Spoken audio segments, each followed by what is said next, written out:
need a little concealer.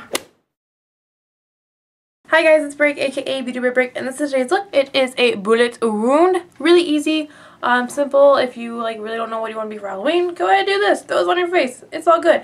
I did this using liquid latex, and you can very easily do this with a homemade prosthetic gel if you want to do that. I actually did not have any gelatin on hand, or else I would show you guys how to do this, because I think this method using liquid latex is really overdone on YouTube, but I'll show you how I do it, I guess, you know. And the gelatin is pretty much the same thing. You do the same method with the paper and everything, and you get the same effect. It moves a little bit differently when you open it, but for the most part, it's the same thing. I feel like I said that all in one breath.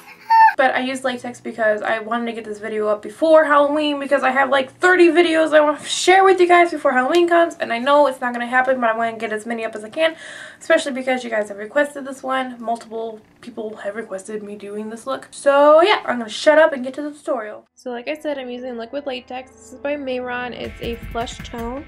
Like I said before, you can do the same thing with the gel.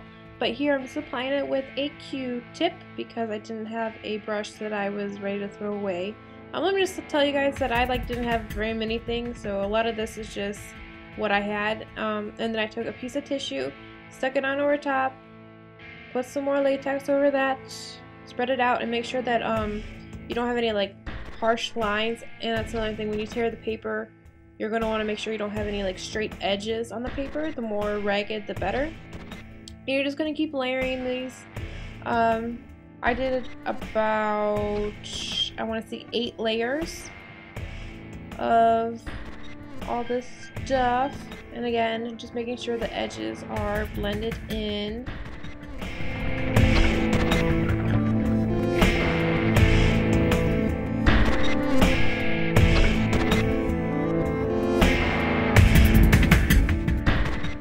And you can use a blow dryer to help the drying process, but you kind of want this to dry a bit in between layers too. And then go back and do the latex and tissue, latex and tissue. It's very repetitive. Dry it a little bit. And now that it's dry, you can just touch it and test it, make sure it's dry. I took some foundation and just stippled that over it and blended it in with my skin a bit more. And then just took a pressed powder and went over that to set it. Taking a maroonish red, I'm going to start making the irritated skin around it just by stippling that and blending it. Starting in the middle and just working it out and blending with my finger a bit. And taking a plum color and creating depth around the wound. You kind of make it look like a blister at first. It's kind of going to look like, or like a huge zit on the middle of your forehead. And I didn't have any tweezers, so I took a Q-tip, broken in half, and used the edge of it to open up the middle. But it's a lot easier, a whole lot easier if you just use tweezers. But like I said, I didn't have any. And I just opened that up by moving it and lifting it. And you're going to get a hole like this, and I just fill that in with that plum color again. And then took that color and added some depth around the outside too. And with the black shadow on the edge of my finger, I'm just going to darken the skin to make it look a little burnt.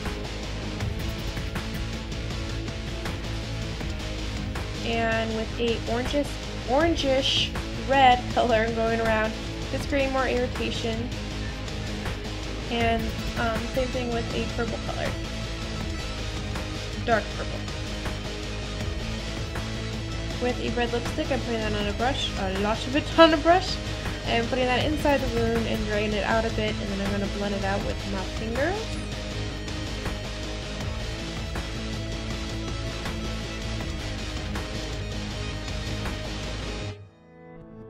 And with my bottle of blood, just gonna put that inside the wound.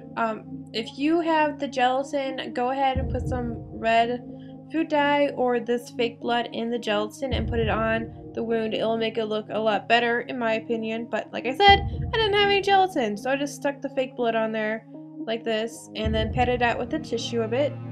And to get more of a splattered look, I put some on the end of a brush and flicked it onto my face.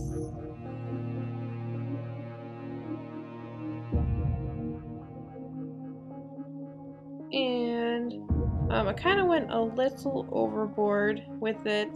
So I took a tissue and dabbed it again just in some of the areas where I got like a whole bunch. And then went in and add some more dripping blood. But do this to however you want it to look. And I also lifted the edges a bit. I hope you liked my tutorial. As always, take a moment to subscribe if you like. And I will put my links to the Facebook where I show all my pictures, and you'll probably see the looks that I will post before I post them. That's always cool, right? And also, feel free to share your own photos on my Facebook. I love seeing other people's work. Anything creative or anything you just feel like posting. Anything you feel like posting. Go ahead and share it because I love you guys. I really do. You guys make me so happy every day. You do really, really, really, really, really do. So, yeah. Okay, so I'm gonna go wash this off my face and hopefully go see Paranormal Activity 3.